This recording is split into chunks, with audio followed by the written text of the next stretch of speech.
This is the Game Misconduct Podcast with Don LaGreca. And welcome to the Friday edition of Game Misconduct. I am Don LaGreca. What better place to start than in Montreal? The Canadiens get shut out by the Blackhawks 2-0, but the story is Marc-Andre Fleury as he picks up the win, number 500 of his National Hockey League career. He stays at number 3 all-time. Next up will be Patrick Roy, who I think he could possibly pass. Nobody's going to touch certainly Marty Brodeur, but the fact that Marc-Andre Fleury was able to get to 500, pretty cool. And a great scene, too, at the Bell Center. The Canadian fans haven't had a lot to cheer for, but they were chanting Fleury's name, and they appreciate, A, a great accomplishment when they see one, and B, a French-Canadian player doing it in Montreal. So even though Fleury never played for the Canadiens, still a French-Canadian goaltender doing something like that in Montreal, pretty special. I'm glad the fans were able to acknowledge that. So, Chicago's not going anywhere. Montreal's not going anywhere. But the fact that there was a special moment there in Montreal, I thought was pretty cool. Also, Jonathan Toews scores a goal for the first time this year. He had not scored since March 5th of 2020. Of course, held out all of last year because of injury.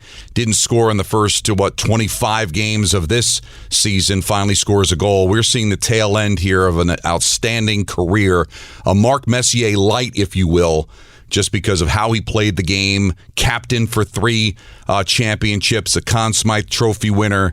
But we're seeing the tail end of a career. I'm glad he was able to score on Marc-Andre Fleury's night. And this is not a Chicago moment because Marc-Andre Fleury won his cups with Pittsburgh and had his moments in Vegas. But finishing out his career in Chicago and getting that 500th win was pretty special. Lightning pick up their 17th win. They win in Toronto against the Maple Leafs 5-3.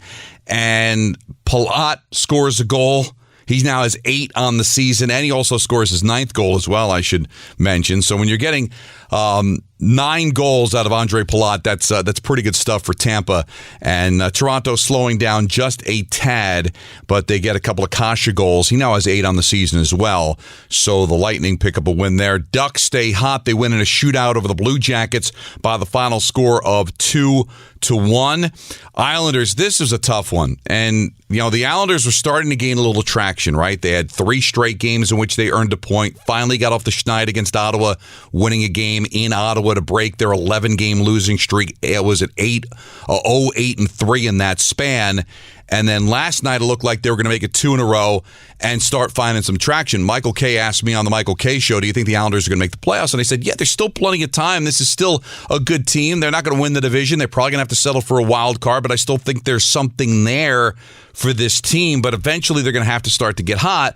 Noah Dobson scores 5 minutes in to the third period to give the Islanders a 3-2 lead. So you're thinking, all right, this is going to be 2 in a row, and here we go. And it just doesn't work out. Trennan gets his 4th with about 7.5 to go to tie the game. But then the killer, Tolvanian, gets a goal with 12 seconds left in regulation. You're that close to having a 5th consecutive game with at least a point. And then to lose it in regulation. It's just got to be tough on those players. I don't know what Lou's going to do.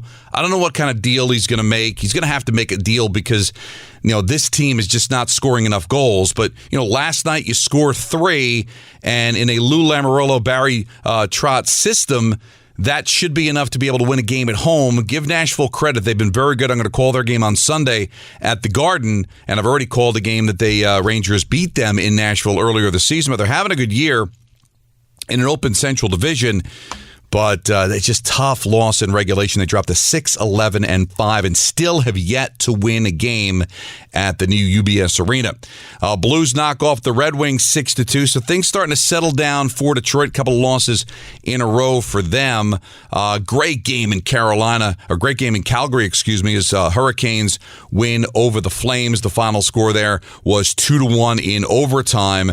Hurricanes beat the Flames 2-1 in overtime. Sebastian Aho's second goal of the game wins it with less than a minute to go in overtime for Carolina as they get off the schneid.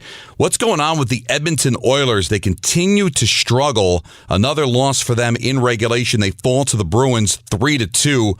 Grzelcyk gets the goal late in the third period to snap the 2-2 tie, as at least Draisaitl had a couple of goals and McDavid a couple of points, but things kind of slowing down for the Edmonton Oilers there. Jets shut out the Kraken 3-0. Hellebuyck gets the shutout.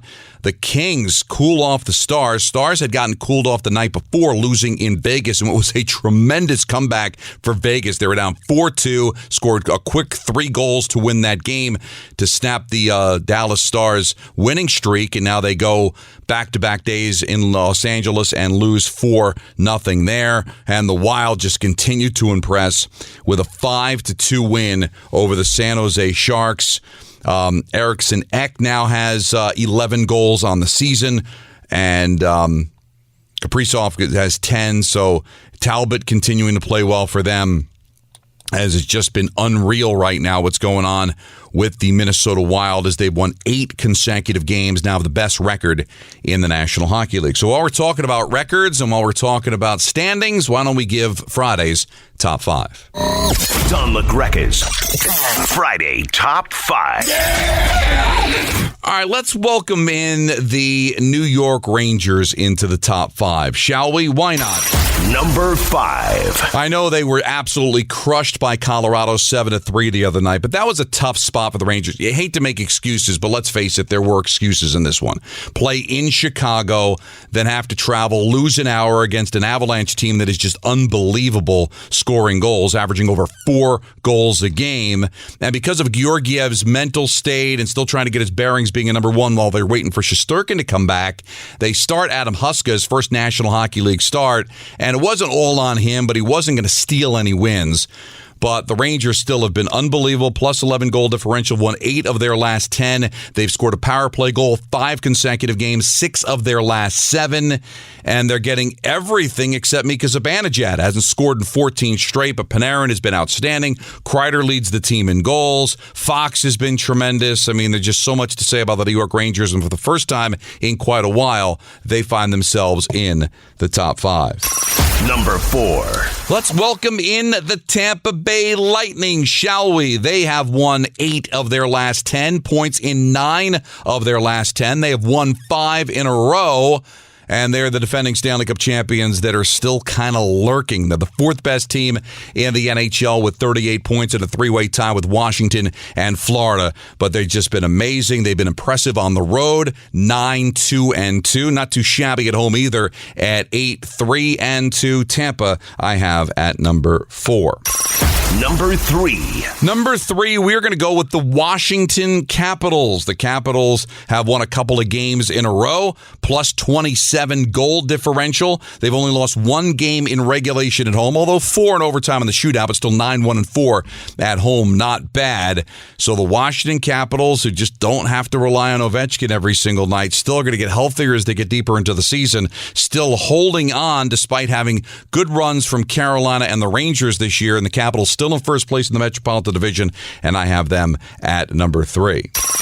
Number 2. The Florida Panthers are still hanging at number 2, still in the 1 regulation loss at home, 7-2-1 in their last 10. Now they've been spotting teams' leads left and right, but they're finding ways to come back as well. Is Barkov in the lineup? Is he not in the lineup? They're getting great goaltending. Florida is number 2. Number 1. And to really nobody's surprise at all, the Minnesota Wild have just been crazy. Plus 27 goal differential is tied for best in the league with Calgary, with Washington, and they have been spectacular with 8 consecutive wins, 8-1-1 in their last 10. They've lost just 2 games at home all year. They're 10-2-0. Only Florida has done better at home. A well-coached team. Everything is just coming together for them in the division they should win walking away. So I've got the Minnesota Wild at number 1. All right, little news and note here. What's going on with the Arizona Coyotes? I guess Gary Bettman spoke and talked about how they're moving. They're just going to move someplace else in Arizona. I know there's a lot of people that feel like they should pull the plug on the Coyotes. They're awful. They're the worst team in the NHL. They've got a bad arena situation. It's going to be at least 3 years before they're going to be able to move into a new building in downtown. So it's going to be an embarrassing 3 or 4 years when they're playing over at Chase Field on the baseball diamond, or if they're going to be playing where the old Roadrunners played back in the day in a small arena that was built in the 50s. But I have never seen anyone in sports more committed to keeping a team someplace than the NHL has been committed to keeping the Coyotes in Arizona. And think about it. If you go back to when the Winnipeg Jets formed in the old WHA in 1972-73, if you count that time when they were in the WHA and then eventually merged with the NHL in 1980, the Coyotes have been in Arizona longer than they were in Winnipeg. So it's been 25 years. It has not been a great 25 years. It started out well. It has not looked good. They've only had one run in the history of Arizona, and that was when they went to the conference final in 2012. But they're committed. They're not going anywhere. If they are going to go someplace, it would probably be Houston, not to Quebec City. We've talked about with E.J. Raddick. Ottawa would probably be the team that would end up going there. But forget about how lousy they played. Forget about attendance. Forget about whatever news you hear about when the new building is going to be done and where are they going to play in the meantime. The NHL is committed to Arizona, and looks like that's where they're going to stay. Not for the time being, but I think forever.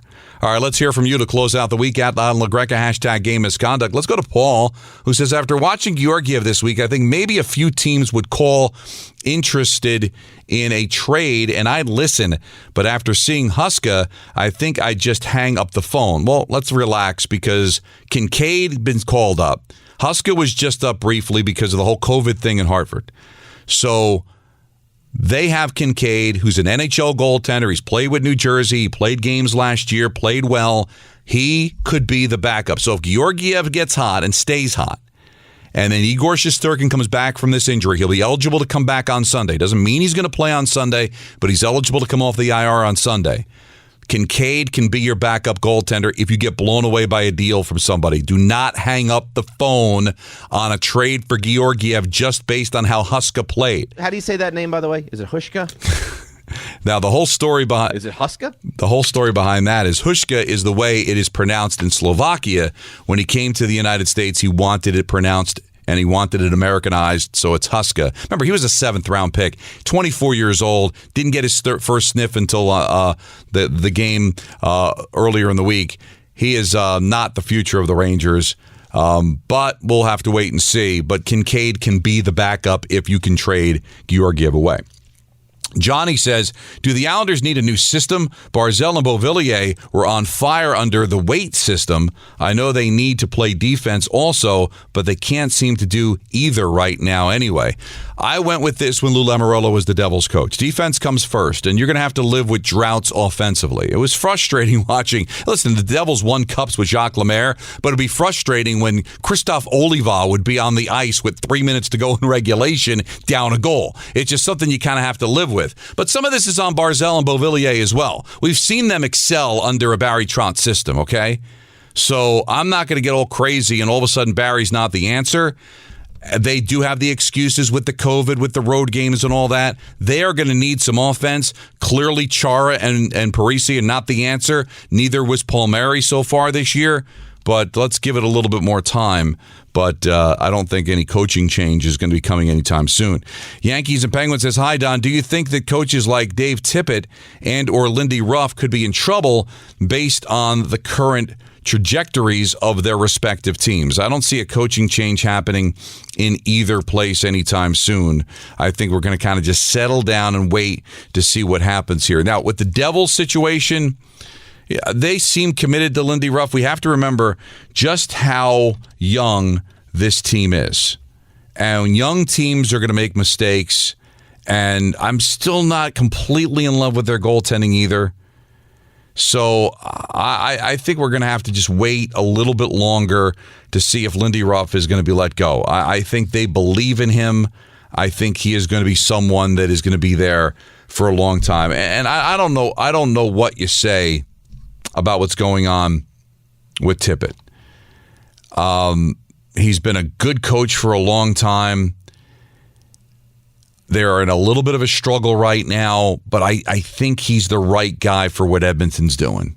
Now, if you think that the Edmonton Oilers are a Stanley Cup team and you're disappointed in this 4-game losing streak and playing .500 over the last 10 and want to panic and pull the plug, be my guest. I think Tippett's a good coach. He has not been a significant winner in this league. He had success in Dallas. I believe, I'd have to go back and check. I believe he was the coach when they went to the conference final in 2012. I could be wrong about that. I'd have to look it up and just see. But he's had his moments. I'm not making any kind of coaching changes in Edmonton or in New Jersey. But if I have to guess which one would get let go first, might be Lindy in New Jersey. But I am not going to commit to either one being let go. JJ says, hey, Don, do you think the Blackhawks can actually make the playoffs after seeing them a couple of times recently? Is their recent success directly a result of the coaching change? I don't think they're a playoff team. All right. But they are better under Derek King than they were under Colleton. Talking to some people around the Blackhawks, the communication level is better between the two, the coaches and the players.